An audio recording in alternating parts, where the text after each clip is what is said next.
Hi అండి, అందరికీ నమస్తే.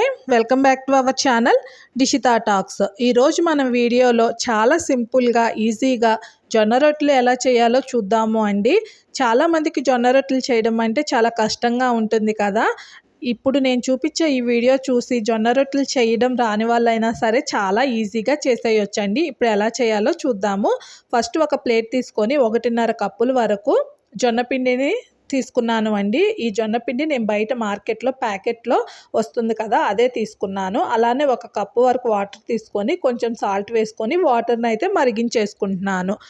ఇలా మరిగిన వాటర్ని జొన్న పిండి మధ్యలో గుంటలాగా చేసేసుకొని కొంచెం కొంచెంగా వాటర్ని యాడ్ చేసుకుంటూ ఇలా కలుపుకుంటున్నానండి. జొన్న రొట్టెలు చేయడానికి ఎప్పుడైనా వేడి వాటర్నే వాడాలండి. ఎందుకంటే జొన్న పిండిలో జిగురు అనేది ఉండదు కాబట్టి ఈ హాట్ వాటర్ వేయడం వల్ల కాస్త జిగురుగా వస్తాయి, అలానే సాఫ్ట్గా కూడాను వస్తాయి. చెయ్యి పట్టుకోగలిగేంత వేడి ఉంటే చేత్తో కలుపుకోండి, లేదా ఒక గరిటెతో కలిపేసుకొని కాస్త చల్లారిన తర్వాత చేతితో చక్కగా ఇలా గట్టిగా ఒత్తుకుంటూ పిండిని అయితే ఒక 10 నిమిషాలు కలిపి పెట్టుకుందామండి. పిండి అయితే సెమీ సాఫ్ట్గా కలుపుకోవాలి. అసలు జొన్న పిండి సాఫ్ట్గానే వస్తుంది వేడి నీళ్ళు వేయడం వల్ల. నెక్స్ట్ కలిపిన పిండిని మూత పెట్టేసి ఒక 20 నిమిషాలు పక్కన పెట్టేసేసేయండి. ఒక 20 నిమిషాల తర్వాత మూత తీసేసి మరొకసారి పిండిని కలిపేసేసి మనకు కావాల్సిన సైజులో ఇలా రౌండ్ బాల్స్ లాగా తీసేసుకొని పక్కన పెట్టుకుందామండి. ఈ బాల్స్ని పొడిపిండిలో అద్దేసేసి మనం రెడీగా పెట్టేసుకుందాము. అలానే స్టవ్ పైన జొన్న రొట్టెలు కాల్చుకోవడానికి నేను ఐరన్ ప్యాన్ అయితే వాడుతున్నాను అండి.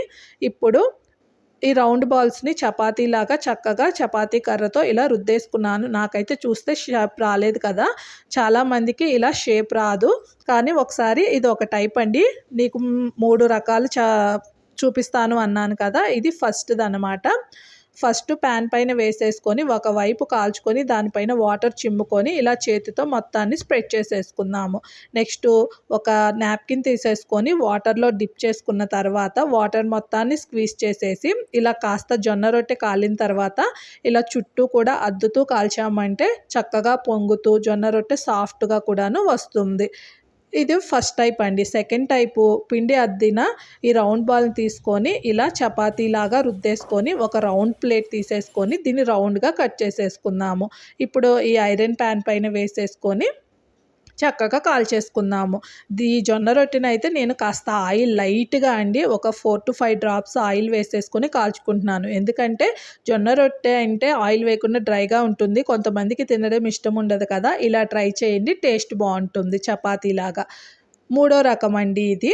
సేమ్ రౌండ్గా కట్ చేసుకున్న ఈ జొన్న రొట్టెని ప్యాన్ పైన వేసేసుకొని ఒక సైడ్ కాల్చుకున్న తర్వాత వాటర్ చిమ్ముకొని ఇలా నాప్కిన్తో అద్దుకుందాము.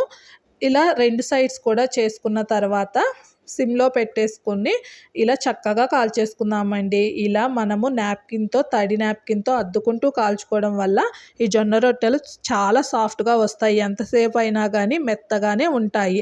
అంతే అండి, చాలా సింపుల్గా ఉంది కదా ఈ ప్రొసీజరు. ఈ ప్రొసీజర్స్ అన్నీ కూడాను నా ఓన్గా నేను ట్రై చేసిందండి. మీకు ఇంకేమన్నా ఉన్నా కానీ నాతో షేర్ చేయండి. చేయడం రాని వాళ్ళకైతే ఈజీగా ఉంటుందని నేను ఈ ప్రొసీజర్ చూపించాను. మీకు వీడియో కనుక నచ్చితే తప్పకుండా ట్రై చేసి ఎలా వచ్చిందో నాతో షేర్ చేసుకోండి. వీడియో నచ్చితే ఛానల్ని సబ్స్క్రైబ్ చేయండి.